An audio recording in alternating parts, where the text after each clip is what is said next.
তো বন্ধুরা আমরা এই রাউন্ড শেড সার্কেলটা আগে মিলিয়ে নিলাম।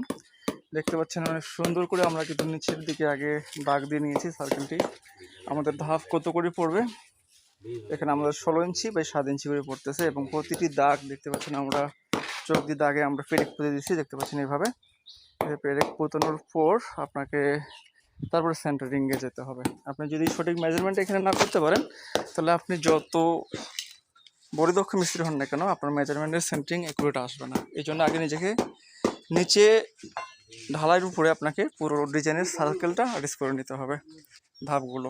তো আমরা দেখতে পাচ্ছেন এখানে প্রতিটি পেরেক কিন্তু একটা করে ধাপ দেখতে পাচ্ছেন। এই যে চোখের দাগের উপর আমরা পেরেক মারতেছি, প্রতিটি চোখের দাগের উপর যে ধাপগুলো মারা হয়েছে এই যে পেরেকগুলো, এগুলো একটা করে ধাপ।